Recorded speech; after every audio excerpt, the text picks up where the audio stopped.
Have you ever come across a deal so good it felt like a trap? A young couple finds a fully furnished Victorian home for only $500 a month. No contracts, no references, just move in today. Sounds perfect, right? Except no one who's ever lived in that house has stayed longer than 30 days.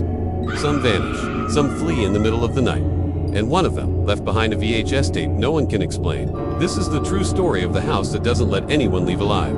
Jason and Eliza were just your average couple in their early 30s. They'd just moved to a small town in upstate New York. Quiet, peaceful, affordable. Jason was a freelance designer. Elisa worked in remote customer support. They wanted to save money, get away from the city, and maybe even start a family. One day, while browsing a local classified site, they stumbled on a listing that didn't seem real. 3-bedroom historic Victorian home, fully furnished, $500 per month. Available immediately. The photos looked like something out of a storybook. Stained glass windows, spiral staircase, antique fireplace. But here's the strange part. The post had no landlord name, no contact details, just a number and a time to pick up the key.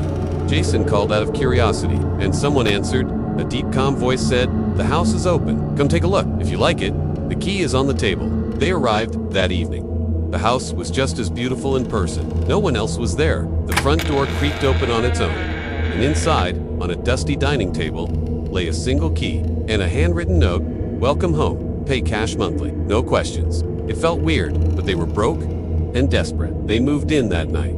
Everything was fine at first. They filmed a house tour, made dinner, and laughed at how lucky they were. Jason even joked, "This place is so cheap, it's probably haunted." Eliza laughed, but the smile didn't quite reach her eyes. The first few nights were quiet, until the footsteps began. Every night, around 3 a.m., they heard pacing upstairs. Even though they were the only ones home, Jason checked every room. Nothing. They thought maybe it was the pipes, or an animal. But then came the cold spots. Entire rooms would drop 10 degrees out of nowhere. Their cat refused to enter the master bedroom. It would hiss at the closet and bolt. On the 7th night, Jason woke up with long red scratches down his back. He hadn't moved. Eliza hadn't touched him. That night, they set up a motion camera in the hallway. At exactly 3:11 a.m., the hallway camera glitched, then froze. When they reviewed the footage, they saw a tall, shadowy figure, nearly 7 feet, standing perfectly still, right outside their bedroom door. It didn't move, it didn't breathe, it just stood there, watching for over 6 minutes. And then it disappeared. No steps, no door creak, nothing. Jason zoomed in. There was no reflection, no light distortion, just a void, darker than the rest of the hallway. That same night, Eliza had a dream. She was in the basement, surrounded by dozens of people, all whispering in a language she couldn't understand. And behind them, the tall figure stood, pointing at her. When she woke up, her feet were muddy, as if she'd actually been in the basement. The next day, they decided to investigate the basement. It was sealed with an old, rusted chain.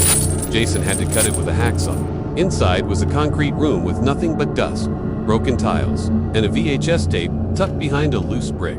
It had no label, just the word watch. They borrowed an old VCR from a thrift store and popped the tape in. What they saw still haunts them. The footage showed the inside of the house. Years ago, different families, different tenants, all asleep. And in every single clip, the tall figure was there, always standing in the corner, always at 3:11 a.m. And in the last clip, it was inches away from the camera, smiling. They didn't sleep that night. By morning, they were gone, left everything behind. Furniture, clothes, even the cat. They never returned. Jason refused to talk about it.